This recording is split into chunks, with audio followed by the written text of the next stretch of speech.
Nous sommes à Ristola, à la Roche Écroulée, pour une randonnée mythique dans la réserve nationale de Ristola-Monviso. Elle va nous mener sur un lieu historique, le tunnel de la Traversette, ouvrant la porte sur les superbes panoramas autour du mont Viso.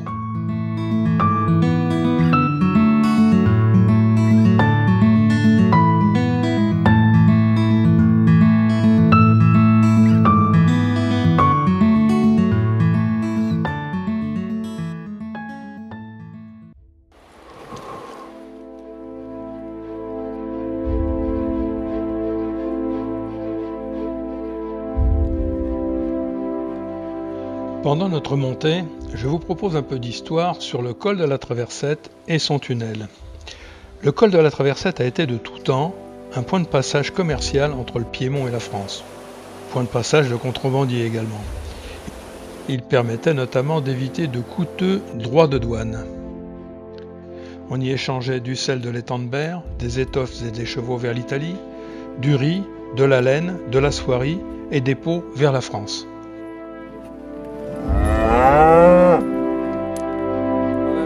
Avec nous. Mais l'enneigement et la présence tardive de gros névés perturbaient ce passage.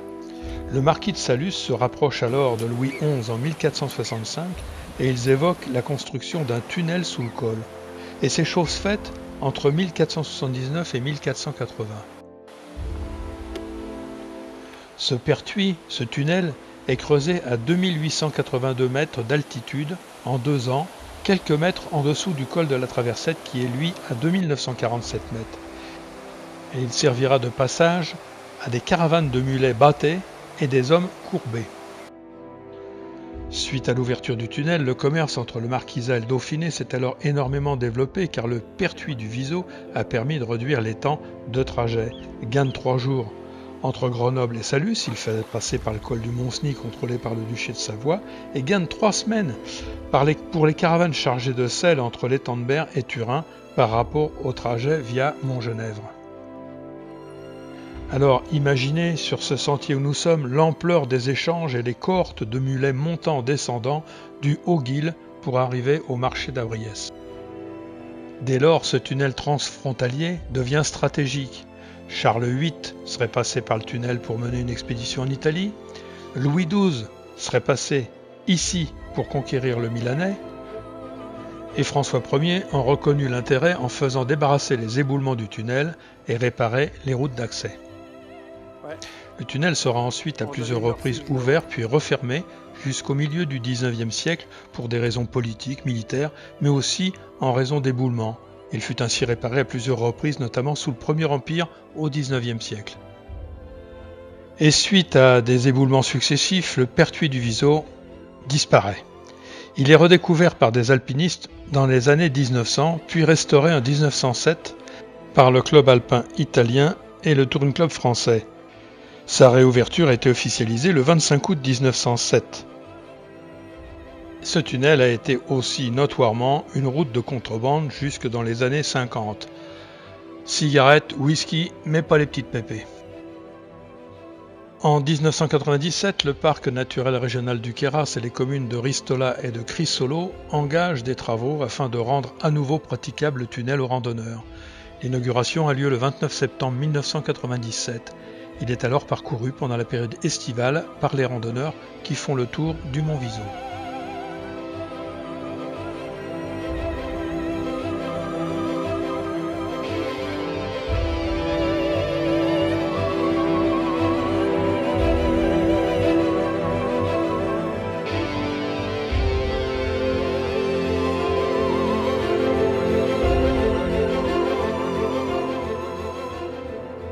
Pendant notre progression, sachez que l'on a prêté à Hannibal d'avoir traversé les Alpes à cet endroit. Si, j'ai d'ailleurs un document d'époque à vous montrer.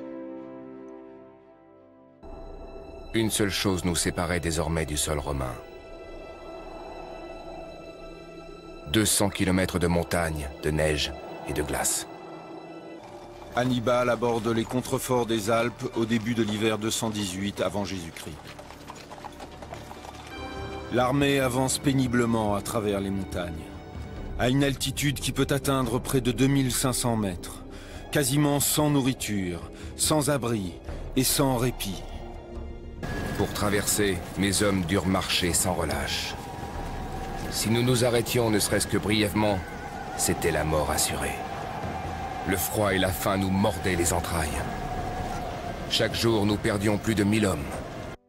Bon, vous vous ferez votre idée en arrivant au col. Et d'ailleurs, le voilà ce col.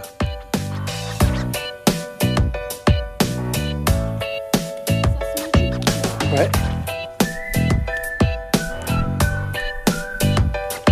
Bon bah il n'y a plus qu'à grimper le long de cette barre rocheuse.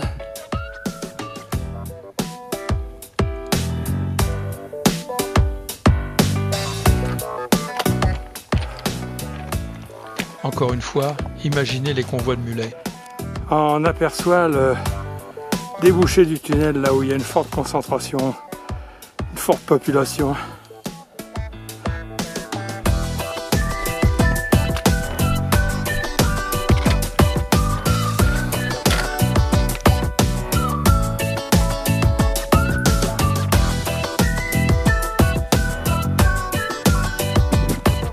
Alors le voilà donc ce tunnel côté français.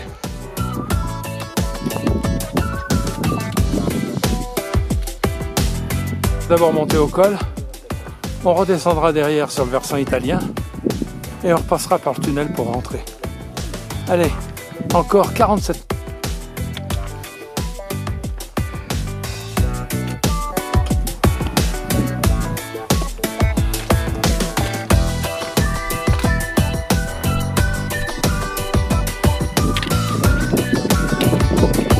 Ah.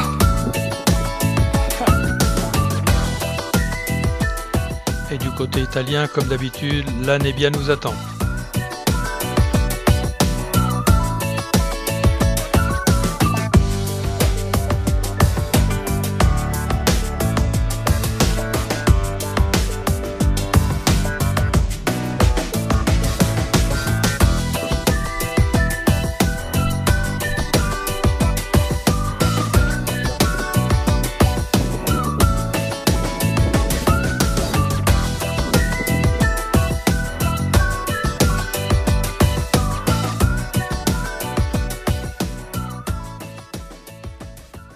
C'est parti pour la descente assez raide, côté italien qui mérite un peu d'attention.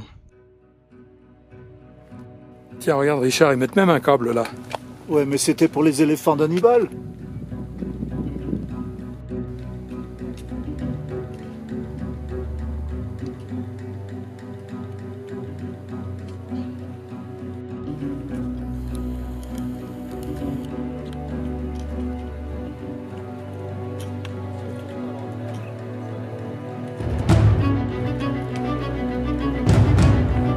C'est fabuleux.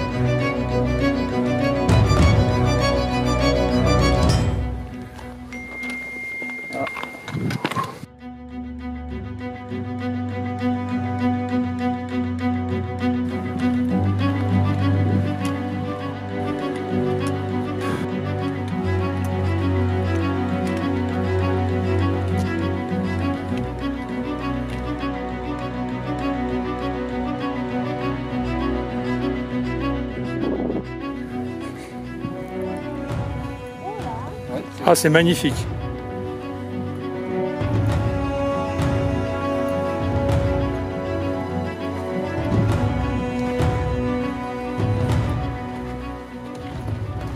Voilà la Nebbia qui arrive.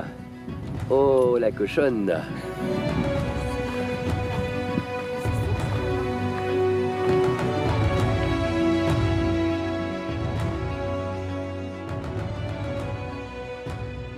Alors le voilà ce tunnel, un peu moins de 55 mètres de long, sur une hauteur inégale de 3 mètres à 1 mètre 40. La largeur est variable, mais jamais inférieure à 2 mètres. Le sol est régulier et monte vers la France, avec une pente moyenne de 12,5%. Ouais.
Bon, vous vous souviendrez pour la postérité, celui-là, c'est le cairn à Pascal.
Vas-y, vas-y, continue.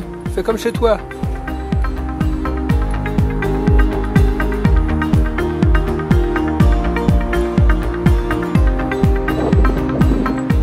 Ah, l'arrivée proche.